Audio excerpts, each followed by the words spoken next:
श्रीराम समर्थ.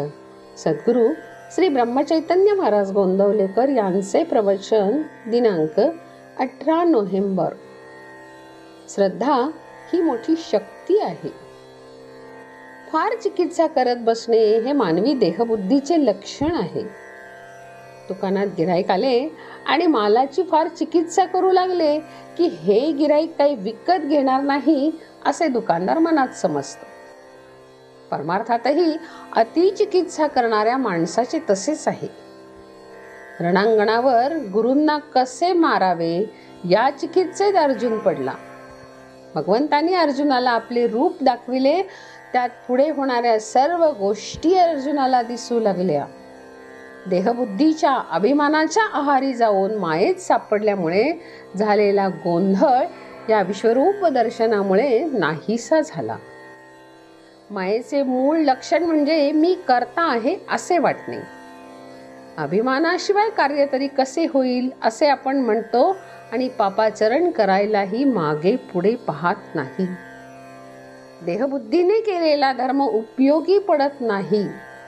अभिमानाने पुण्यकर्मे जरी केली तरी तीही पुढल्या जन्माला कारण होतात. सर्व काही देवाला अर्पण केले ही आपली आठवण काही जात नाही.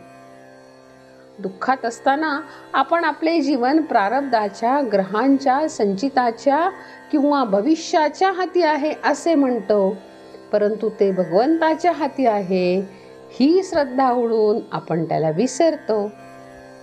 आपण आपल्या शंकेचे समाधान करू शकत नाही. त्यासाठी कुठेतरी विश्वास ठेवला पाहिजे.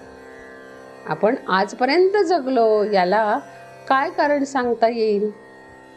आपण मेलो नाही म्हणून जगलो इतकेच. मी कसा जगलो याचे कारण कुणालाही सांगता येणार नाही, म्हणून राखणारा भगवंत आहे ही श्रद्धा असावी. ही सृष्टी भगवंताने उत्पन्न केली. सृष्टीमध्ये भगवंत सर्व ठिकाणी भरलेला आहे. तो आनंदमय आहे आणि त्याचे अंश आपण आहोत. मग आपण दुःखी का? याचे उत्तर असे की देव आहे असे खऱ्या अर्थाने आपण वागत नाही. जिथे भगवंत आहे तिथे आपण त्याला पाहत नाही. श्रद्धेने साधन करत नाही. श्रद्धेशिवाय कधी कुणाला परमार्थ साधायचा नाही. श्रद्धा ही फार बळकट आणि मोठी शक्ती आहे. श्रद्धेने जे काम होईल ते कृतीने होणे कठीण जाते. विद्या, बुद्धी, कला इत्यादी गोष्टी बिळासारख्या आहेत. त्यांच्यामधून श्रद्धा झिरपून जाते. विद्वानांची मते आपापसात जमत नाहीत आणि त्यामुळे आपली श्रद्धा डळमळते आणि मग आपल्याला आणखी वाचन केल्याशिवाय चैनच पडत नाही.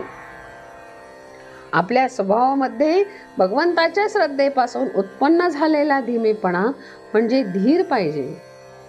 आपण आपल्या स्वतःवर जेवढी निष्ठा ठेवतो तेवढी तरी भगवंतावर ठेवावी, तरी आपले काम होईल. नामात भगवंत आहे ही श्रद्धा ठेवावी आणि अखंड भगवंताच्या नामात राहण्याचा प्रयत्न करावा. हाच परमार्थाचा सोपा मार्ग आहे. भगवंतावर निष्ठा ठेवा, प्रेम ठेवा. भगवंत कष्टसाध्य नसून सहज साध्य आहे. जानकी जीवन स्मरण. जय जय राम.